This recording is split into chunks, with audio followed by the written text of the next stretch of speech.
Aquí se acabó lo tuyo, dijo el dueño, con una sonrisa que apestaba a poder heredado, no ganado. Ni siquiera me miró. Solo giró el torso hacia su hijo, recién llegado de un MBA que claramente enseñaba más sobre PowerPoint que sobre contratos de confidencialidad federal, y lo presentó con una palmadita en el hombro. Mi hijo será ahora el enlace directo con nuestro cliente más grande. Nadie aplaudió.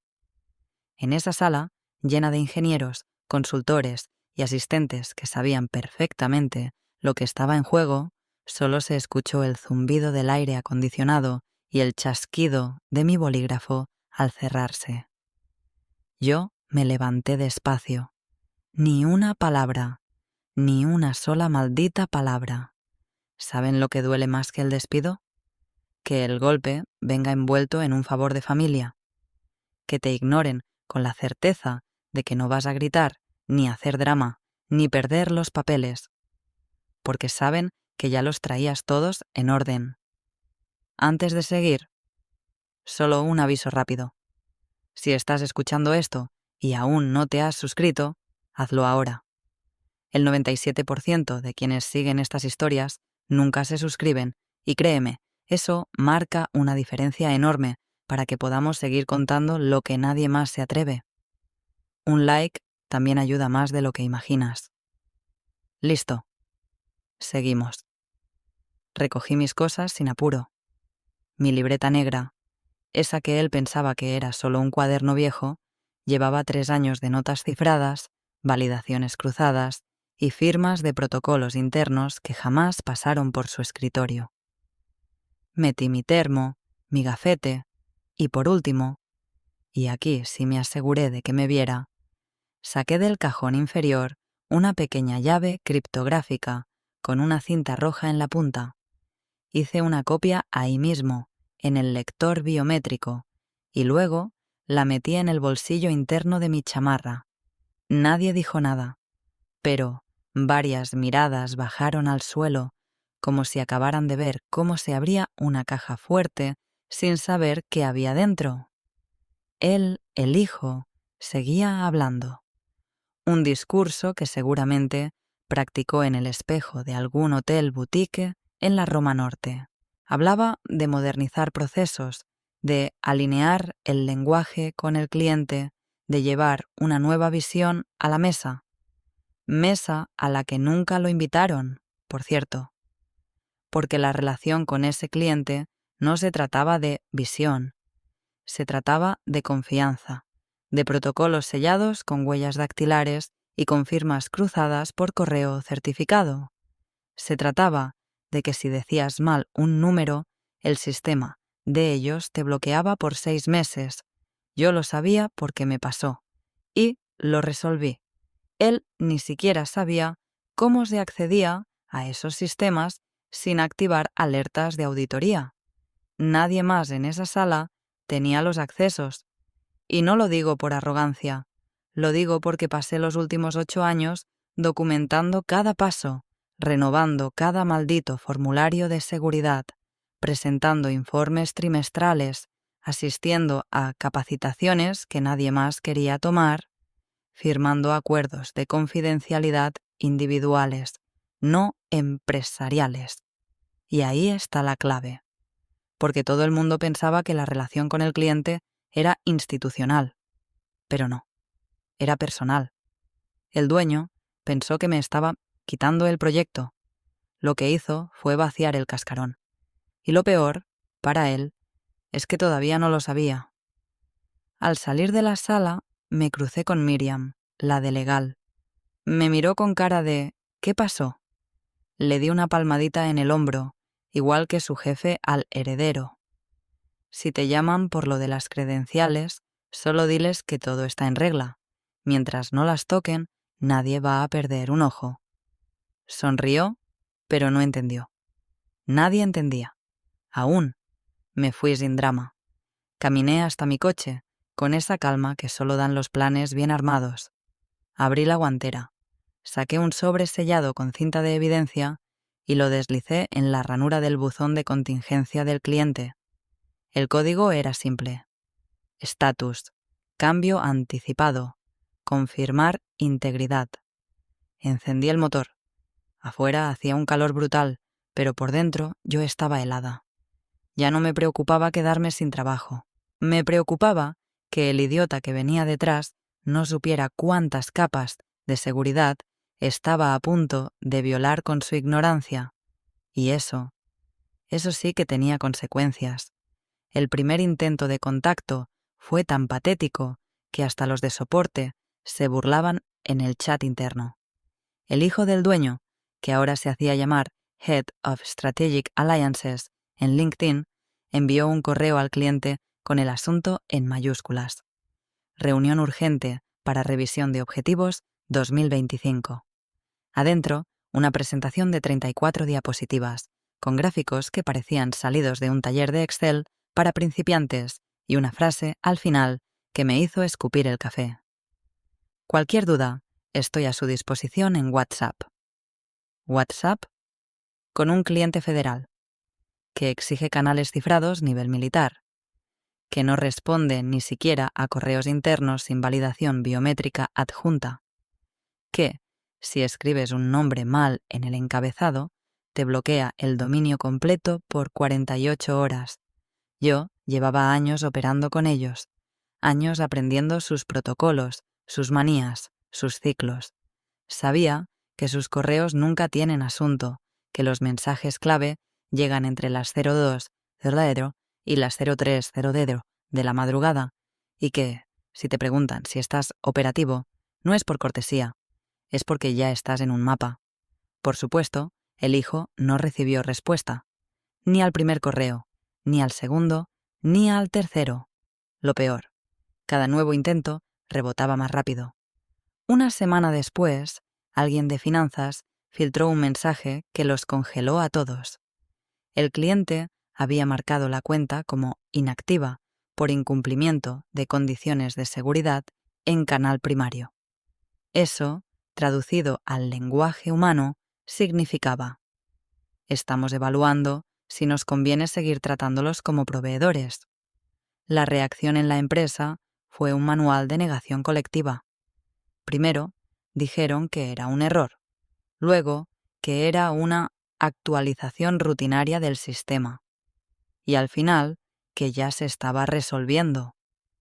Mientras tanto, yo seguía recibiendo mis alertas nocturnas, los pulsos que dejé programados en la infraestructura del cliente para detectar actividad inusual. Todo en silencio. Ni una conexión nueva, ni un movimiento de aprobación. Solo vacío. Y en ese vacío, un mensaje. A las 02:46 AM, desde un número cifrado que conocía muy bien, llegó una línea sin nombre, sin firma, sin cortesía. ¿Sigue vigente su acceso nivel 4? El corazón me dio un salto, pero no por sorpresa, no.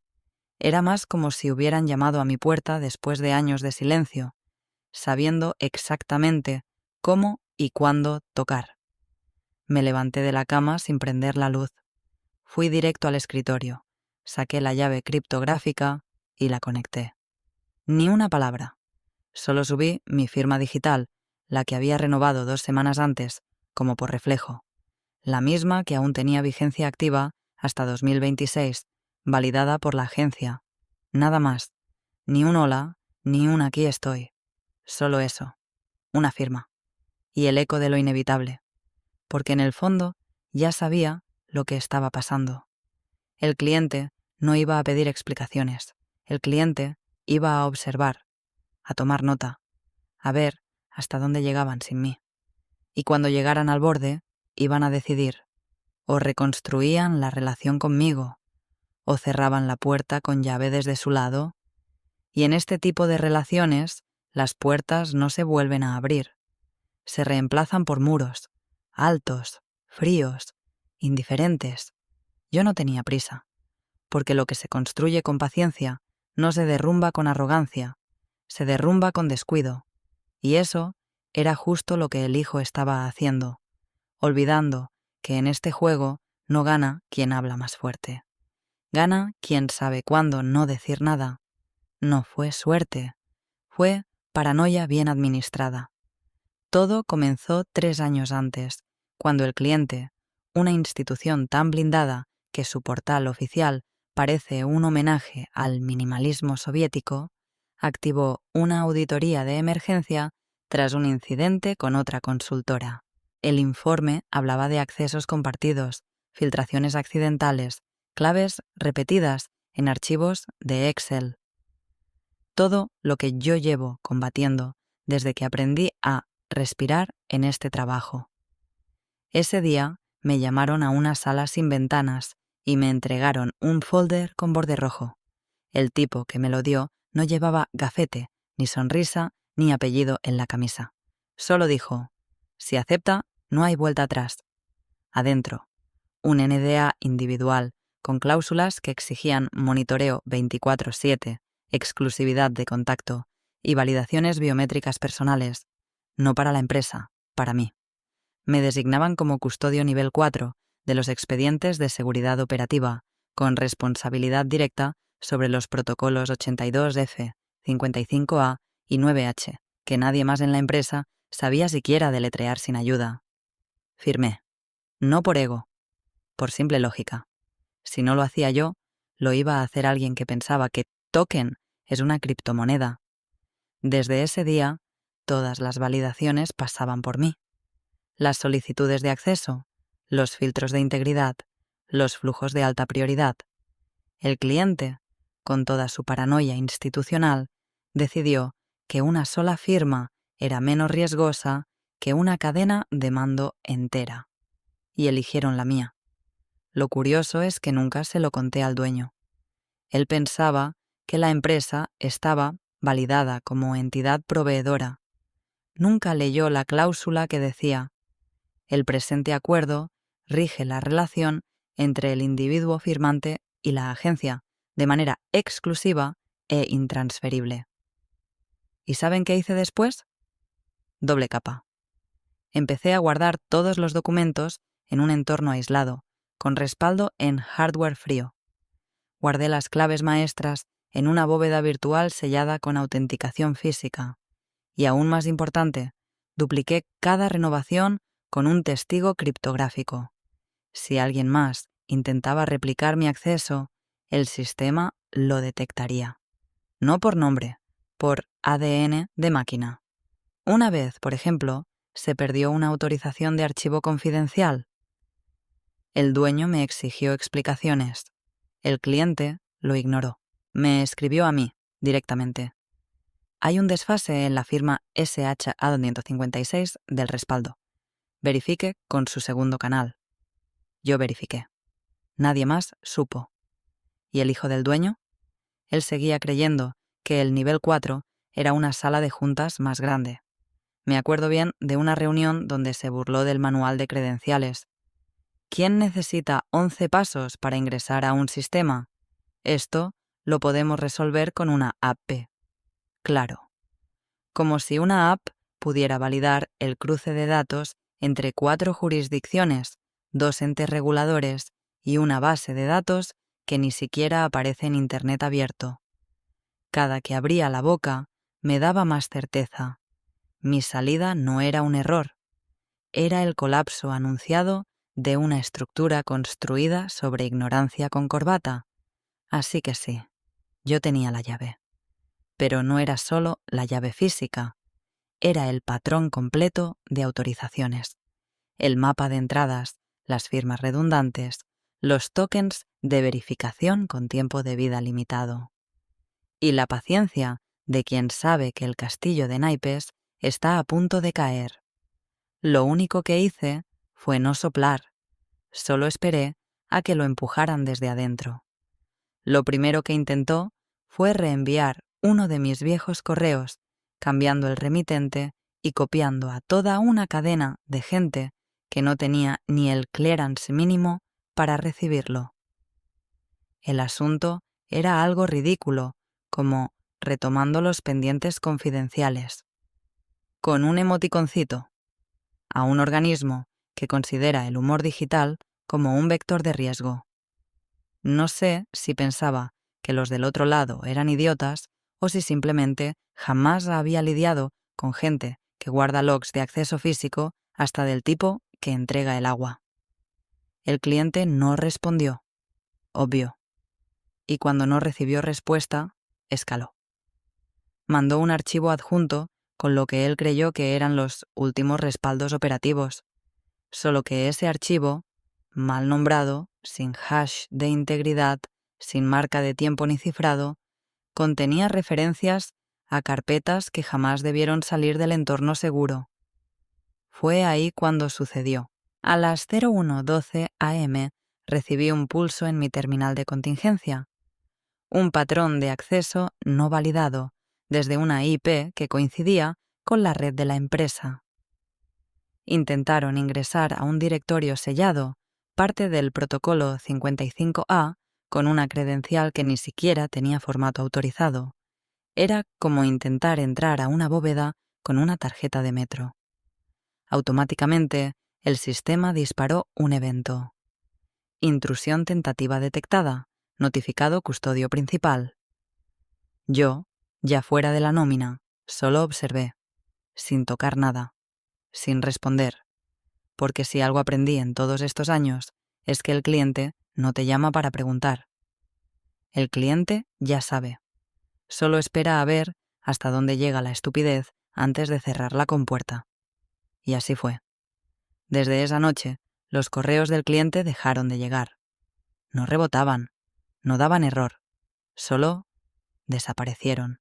El buzón general, el canal operativo, incluso el formulario de soporte, todos en silencio, como si hubieran apagado la luz del otro lado del planeta. En la oficina, el ambiente se puso tenso. Nadie decía nada en voz alta, pero los pasillos olían a miedo disfrazado de chisme. El hijo fingía normalidad.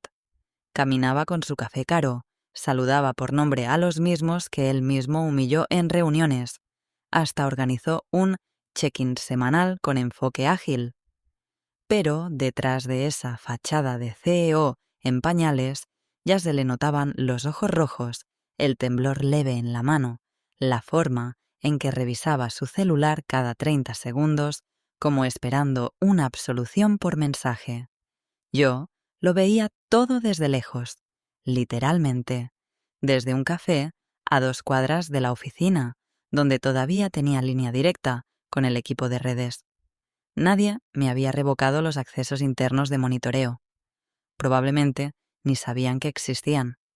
Desde ahí vi cómo su terminal intentó nuevamente acceder al entorno sellado. Esta vez con un usuario genérico. Admin Test 1. Cuando llegas a eso, ya estás perdido. Una vez me dijeron que los sistemas no perdonan. Pero no es verdad. Los sistemas no olvidan, y en ese mundo cada intento queda registrado. Cada mentira deja un eco, y ese eco ya empezaba a sonar. El correo llegó un lunes a las 6:08 de la mañana, con una línea de asunto que cortaba el aliento. Notificación de suspensión, protocolo 82F, relación en revisión. Ni una palabra más, ni un saludo, ni siquiera una firma visible. Solo un documento adjunto con el sello del cliente, encriptado, acompañado por una línea seca. Revisión iniciada por tentativa de acceso no autorizado. Certificación operativa suspendida hasta nuevo aviso. La gente de legal interna entró en pánico. Literalmente. Miriam, sí, la misma a la que le di la palmadita, salió de su oficina con el blazer torcido y el teléfono pegado a la oreja como si fuera un torniquete. 3 minutos después, ya estaba en la oficina del dueño, con el documento impreso en mano, subrayado con marcador verde. Gritaron. No los escuché, pero vi las sombras a través del vidrio. El tipo alzó la voz, hizo ese gesto de «haz algo», con la mano abierta, y luego lanzó el papel contra la mesa. El hijo se encogió. «No es para tanto», dijo. «Están exagerando. Esto se resuelve en una llamada». Silencio. «Ya escribí al contacto principal. Me van a responder. pero no le respondieron. El cliente no responde cuando ya tomó la decisión. Lo que hacen es avisarte lo justo para que sepas que ya no te están mirando. Te están auditando. Esa misma tarde, mientras media oficina giraba en círculos intentando entender qué demonios era el protocolo 82F, yo estaba en otro lugar, más frío, más simple, frente a una hoja blanca con un nombre de archivo en clave y un campo en gris. Firme aquí para continuar como parte evaluadora externa. Ellos no me buscaban, me convocaban. El nuevo NDA era distinto. Esta vez no como empleada, no como proveedor histórico, sino como entidad de consultoría especializada, independiente. No tenía logo de empresa, tenía mi nombre. Y debajo, una cláusula adicional que sellaba toda la intención del cliente. La consultora actuará como figura neutral en la validación de continuidad técnica, sin interacción con personal actual de la entidad anterior. Traducido. Trabaja con nosotros, pero no hables con ellos. Firmé, sin pausa, sin emoción, solo con el mismo trazo limpio con el que había firmado mi primer acuerdo de custodia 3 años atrás. Del otro lado, el mundo seguía girando en falso. El hijo del dueño mandó otro correo al cliente, esta vez con copia a todos los departamentos. Algo patético con el asunto, aclaración urgente, malentendido operativo. El mensaje incluía capturas de pantalla, gráficas de flujo que claramente había hecho en Canva, un párrafo entero lleno de frases como «Nuestro compromiso sigue intacto» y «Reafirmamos nuestra disposición al diálogo institucional». Y, por supuesto, un link de Google Drive, ni siquiera cifrado. Mientras tanto, yo recibía un correo directo desde el cliente. Asunto: acceso de consultoría confirmado, credenciales activas en entorno espejo. No necesitaba más, ya estaba dentro. Ellos seguían apagando incendios con gasolina. Yo solo abría ventanas donde ya no había oxígeno. Porque el control no siempre se gana hablando. A veces se ejerce en silencio, mientras los demás se desgastan tratando de fingir que todo está bajo control. Y ese control, aunque no lo vieran aún, ya me pertenecía. El primer síntoma no fue un grito, fue un silencio demasiado largo. En finanzas, el sistema mostró por primera vez una alerta amarilla. Retención de fondos por proceso de recertificación en curso. Contacte al enlace de seguridad validado. Nadie entendió qué significaba. El mensaje no decía rechazado, no decía error. Simplemente, no se movía el dinero. Y no era cualquier monto. Eran los fondos asociados al tercer trimestre del contrato con el cliente. Operaciones, soporte, continuidad, desarrollo. Todo lo que mantenía viva la cadena. Congelado. Los correos empezaron a circular con la desesperación típica de oficina que huele a crisis. ¿Alguien más ve esto? ¿Ya levantaron ticket? ¿Qué dice el banco? Nadie decía nada útil, porque la verdad era más incómoda que cualquier teoría. No había error. Solo bloqueo deliberado. El cliente había puesto la relación en pausa, como quien congela una cuenta por sospecha de fraude. Sin ruido, sin aviso, con precisión quirúrgica. El hijo del dueño, por supuesto, intentó disimular. En la reunión de control semanal llegó tarde, despeinado y con una taza de café que no disimulaba el temblor en sus dedos. Hubo un desfase operativo, mintió. Estamos resolviendo con el área técnica. Pero no había tal área. Y lo que había, ya no lo respondían. Fue entonces cuando Ramón, el gerente de cumplimiento, ese que llevaba años con nosotros y jamás levantaba la voz, se levantó, conectó su laptop al proyector y dijo: «Hay algo que necesitan ver». Silencio. En pantalla apareció el panel de permisos activos asociados al cliente. Un solo nombre. una sola cédula, mi número de identificación, no el nombre de la empresa, no el nombre del hijo, no un perfil genérico, solo el mío. El sistema mostraba en rojo. Permisos suspendidos por desvinculación contractual, sin sustituto validado. Ramón lo leyó en voz alta. El dueño se puso blanco. ¿Cómo que no hay sustituto validado?, rugió. ¿Quién autorizó esto? Pero nadie tenía respuesta. La sala entera parecía haberse encogido. Todos sabían lo que eso significaba. El cliente no reconocía a nadie más. Sin acceso validado, no había forma de mover documentación, ni ejecutar pagos, ni siquiera responder a solicitudes formales sin violar protocolo. Y si lo hacías, activabas auditoría automática. Yo, mientras tanto, estaba sentada en una terraza a 5 cuadras, tomando un café, viendo el cielo como si no tuviera un incendio colapsando detrás de mí, porque en ese momento no necesitaba hacer nada. Ellos ya estaban atrapados por su propia ignorancia. El hijo evitaba al padre como quien esquiva una factura. Entraba por la puerta trasera, salía sin mirar a nadie, daba órdenes por Slack, como si eso bastara para reconstruir una estructura legal sellada por años. Pero lo peor no era su arrogancia, era su miedo. Ese que se nota cuando alguien se da cuenta, demasiado tarde, de que no tiene a quién culpar, ni a qué aferrarse, ni a quién llamar para que venga a salvarlo. Yo lo sabía, lo había vivido. La diferencia es que cuando me tocó a mí, me preparé. Él solo sonrió.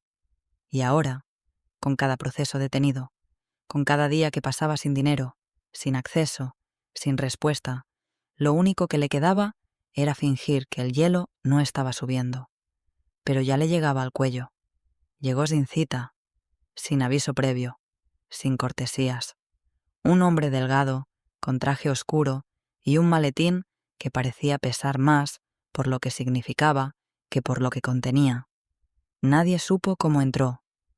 No pasó por recepción, no firmó en el libro de visitas, no dejó una identificación en mostrador.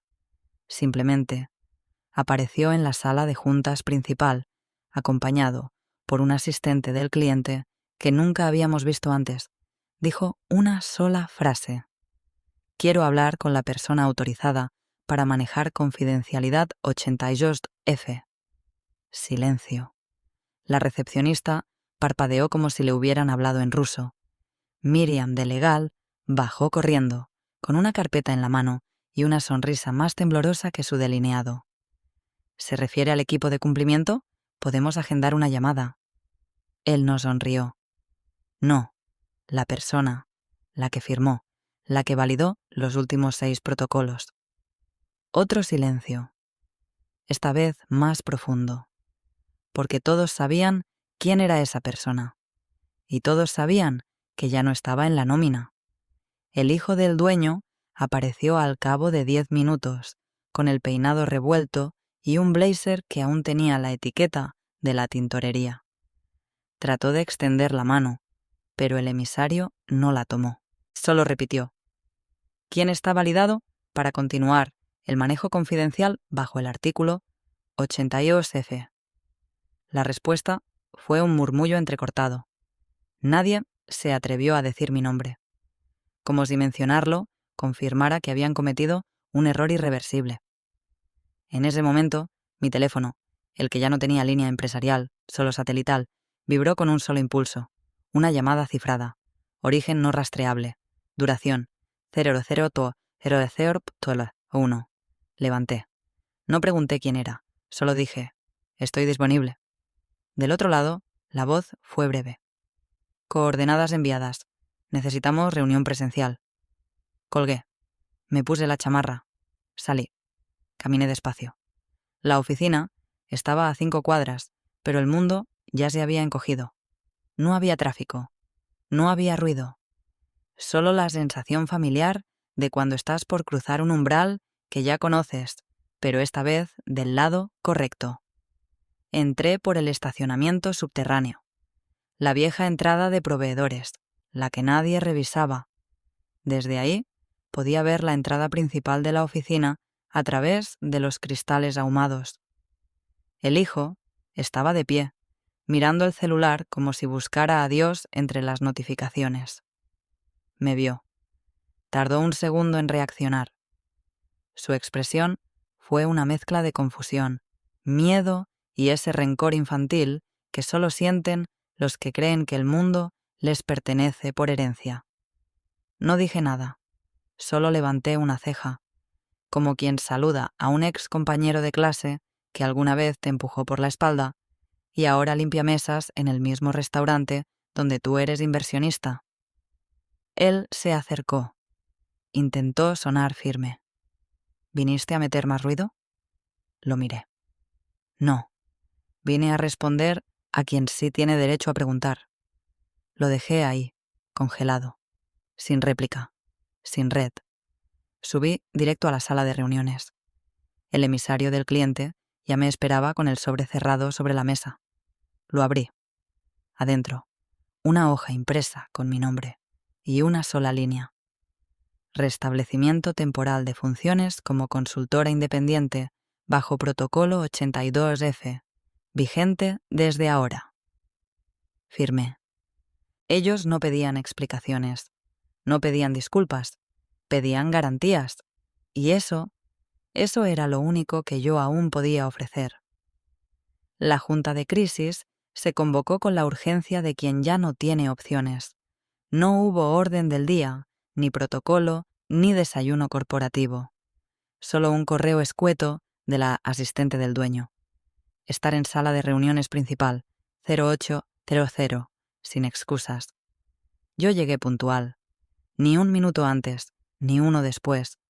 La sala estaba llena de papeles mal impresos, gráficos incompletos, laptops abiertas mostrando dashboards que ya no servían para nada.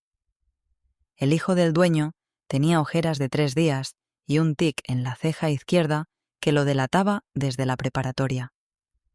El padre estaba de pie, sin chaqueta, con la corbata torcida y el rostro de un hombre que acaba de darse cuenta de que construyó su imperio sobre una grieta que él mismo ignoró. Entré sin decir palabra, ni saludo, ni mirada de cortesía. Me senté en la silla del fondo, saqué mi teléfono, el personal, el cifrado, y lo dejé sobre la mesa. Pantalla hacia arriba. Altavoz activado. Silencio. Nadie entendía. Nadie se atrevía a preguntar, hasta que él, el heredero de la catástrofe, se inclinó hacia adelante, los codos sudados sobre la madera, y dijo en voz baja, casi suplicante: «¿Qué hiciste?» Lo miré. Sonreí. No por crueldad, sino por justicia, porque había esperado demasiado para ese momento, porque ya no me quedaba rencor, solo una tranquilidad helada, como la que da el saber que el tiempo, si lo alimentas bien, siempre cobra factura. No hice nada, le dije. Solo me quedé con lo que ya era mío. El dueño intervino entonces, golpeando la mesa con una carpeta. ¿Qué demonios significa todo esto? ¿Por qué tenemos a un emisario del cliente aquí y tú vuelves con más credenciales que todos nosotros juntos? Pero no respondí. En lugar de eso, pulsé un botón en la pantalla. El teléfono emitió un pitido sutil. Luego, una voz conocida llenó la sala. Una voz que venía desde una sala de conferencias a cientos de kilómetros, pero que tenía más peso que cualquiera de los presentes. El presidente del cliente. La conexión era directa, oficial. El silencio se volvió absoluto. El hijo tragó saliva. El dueño se recostó hacia atrás, como si supiera que ya no había nada que firmar, nada que esconder. Y yo, sin mirar a nadie, solo me acomodé en la silla, las manos cruzadas, la espalda recta. El cliente iba a hablar. Y en esa sala, por primera vez en años, nadie tenía el control, salvo quien ya no lo necesitaba. La voz del presidente del cliente sonó clara, sin interferencias, como si estuviera en la sala. Ni una tos, ni un tecleo, ni una respiración interrumpió el momento. Fue como si el mundo se detuviera para darle paso a una sola pregunta. ¿Por qué despidieron a la única persona autorizada en nuestros expedientes de seguridad por $640 millones? Nadie respondió. ¿Por qué no se responde a una pregunta así con palabras? Se responde con miradas evitadas, con frentes sudadas, con gargantas secas que no encuentran saliva para tragar. El hijo del dueño se desplomó sobre la silla como si el aire lo hubiera abandonado. Ya no fingía poder, ni control, ni siquiera dignidad. Miraba su propio reflejo en la mesa de cristal como si intentara entender cómo llegó hasta ahí. El padre no dijo nada, solo desvió la mirada hacia el ventanal, como si buscara en el horizonte alguna versión del futuro donde esto no estuviera ocurriendo. Y yo no dije nada tampoco, porque no hacía falta. Un segundo documento fue proyectado en la pantalla de la sala. Un contrato nuevo, no con la empresa, conmigo, como proveedor independiente. Firma electrónica validada. Sello de entrada. Fecha efectiva. Hoy. El cliente no esperó autorización. No pidió disculpas. Solo ejecutó. La cláusula de exclusividad era tan clara como lapidaria. El proveedor se compromete a actuar de forma autónoma en el manejo de confidencialidad, sin depender de infraestructura, personal ni políticas de terceros. Traducido. Ustedes ya no importan. Yo firmé. Tranquila, en silencio. Mientras lo hacía, nadie se movía, ni el aire. Cuando terminé, levanté la vista, guardé mi teléfono y caminé hacia la puerta. Nadie me detuvo. En el umbral me detuve. Volteé solo una vez, y lo dije sin levantar la voz, sin rabia, sin soberbia, solo con la certeza de quien ya no debe nada. Yo no me fui. Ustedes cerraron la única puerta que sabían abrir. La dejé abierta al salir, porque esa oficina, ese apellido, ese legado, ya no eran mi historia. Mi historia comenzaba del otro lado, con mi nombre en el contrato, y sin nadie encima. El hijo fue apartado esa misma semana. Lo sacaron del proyecto, de la empresa, del organigrama. Un comunicado interno hablaba de reubicación estratégica. Pero todos sabían la verdad. Yo nunca necesité volver, porque no recuperé mi lugar. Lo redefiní. Y esta vez no hay nadie que pueda quitármelo.